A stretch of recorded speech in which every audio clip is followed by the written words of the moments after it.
Hello dear friends, my name is Dr. Aisha. Today we will discuss a very important topic. एक औरत को दौराने हमल कितने checkup रखने चाहिए?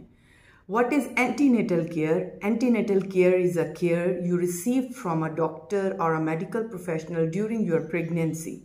वो केयर जो आप दौराने हमल किसी डॉक्टर से लेते हैं वो आपका एंटीनेटल केयर कहलाता है। एंटीनेटल केयर WHO रिकमेंड कर रहा है कि वो दूर दराज के इलाके जहाँ पर कोई डॉक्टर मौजूद नहीं, जहाँ पर कोई प्रोफेशनल नहीं बंदा, वहाँ पर एटलीस्ट हमल में 4 चेकअप होने ज़रूरी हैं all the pregnancy.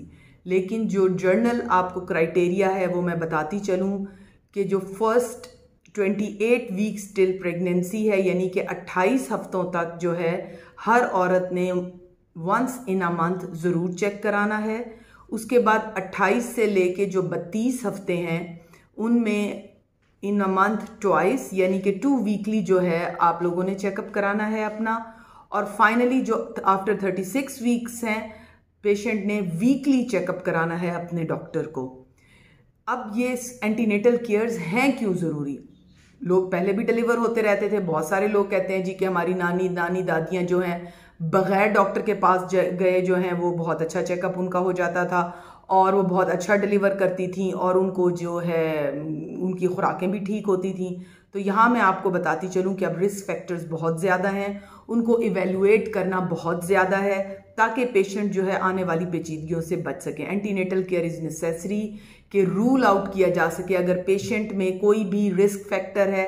Secondly prognosis of the baby कि बच्चा जो है वो कैसा ग्रोथ कर रहा है। थर्ड मोड ऑफ डिलीवरी कि किस तरीके से डिलीवर करना है, कि आया ये वाया सिजेरियन डिलीवर होगा बेबी या ये वाया नॉर्मल डिलीवरी डिलीवर होगा। इसके अलावा जितने ब्लड प्रेशर हैं, शुगर हैं, थायराइड के पेशेंट्स हैं, उनको रूल आउट किया जाए और उनको ट्रीट किया जाए ताकि जो है पेशेंट की डिलीवरी की जो है और बेबी मदर दोनों की प्रोग्नोसिस बेहतर हो। सो डियर लेडीज़, आप ट्राई करें कि अपने चेकअप जो है वो रूटीन में रखें। उनमें आपके ब्लड टेस्ट, यूरिन टेस्ट और अल्ट्रासाउंड होते रहते हैं जिससे आप लोगों की जनरल हेल्थ का पता चलता रहता है। स्टे ब्लेस्ड, स्टे सेफ, अल्लाह हाफिज़।